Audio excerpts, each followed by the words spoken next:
we learned two prakim. The Nakud of these two prakim was the idea of Hisavad B'chol Rega, that Hashem creates world every single second, because creation is Yesh Me'ayin, not Yesh Me'yesh. But there's a catch. And the catch is that Yesh Me'ayin involves a necessary contradiction. A, Hashem has to create us every second. B, we're not allowed to see the creative power of the Eibishter. Because if we would stop being us and we'd become the creative power. There's an inherent contradiction in creation. On the one hand, there's Yesh Me'ayin. Hashem creates us not from one thing into another, but from a non-thing into a thing, and therefore must be B'chol Rega V'Rega every instant. And B, in order for Yesh Me'ayin, which Hashem creates us every single second, to be preserved, we're not allowed to see that we're being created every second. Because if we could see the truth, we would become that truth, and we would no longer be a Yesh. So Hashem makes us every second. The way He sustains us is by hiding the truth from us of His creative power. After the words and truth articulated above, every intelligent person, every intuitive person will understand properly each creation, and yesh means creation that feels independent in its own mind, who be'emes is in truth, nechshav valued, worth, la'ayim ve'efes mamish, nothing, and nothing mamish lagabe, in comparison to koyach ha'peil, the proactive power of the Eibishter, the ruach piv, in the wind of His mouth, shebenifal, which is investing itself in the creation. It's koyach ha'peil, the power of Hashem benifal in the creation, hamahave oithe, which is making it exist, tomid every second, umetzi, and bringing it forward, me'ayin, from a state of non-existence, mamish, liyesh, to a state of existence and independent existence. When we look at ourselves vis-a-vis, in relationship with Dvar Hashem, the word that which makes us Yesh Me'ayin, we're nothing mamish. The fact that each creation and effect appears to us to be Yesh, an independent being, and something of substance unto itself, separate from Elokus.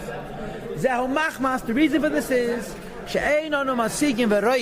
we're not able to intellectually reach and see with our physical eyes as the power of Hashem and the air of His mouth, which is in us in the creation. However, if Hashem would give permission for our eyes to see, and to intellectually reach and understand, the spirituality and vitality and spirituality in His creation, which is flowing into it, from the source of the words of Hashem, and the air coming from His mouth, if we would see the power of Hashem which animates and gives life to ourselves, automatically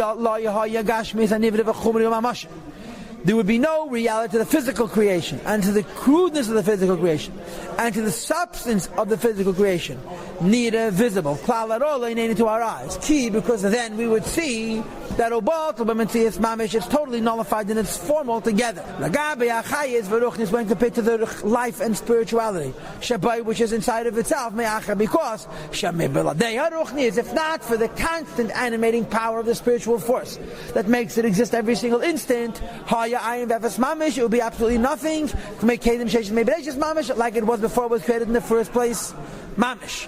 And love in the spiritual, which is flowing upon it, from the source of Hashem's words, the ruach piv in the air of His mouth, who levada it alone.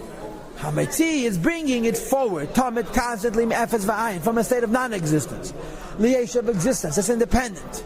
Umahava Esa makes it be, since besides for the Dvar Hashem we're nothing, Im Kain, thus, Efes Beladeh. Without the words of Hashem we're nothing. And if we would, God forbid, see the words of Hashem that make us, we would become those words and we'd lose our identity. So there's an interesting inverse complexity to this whole system.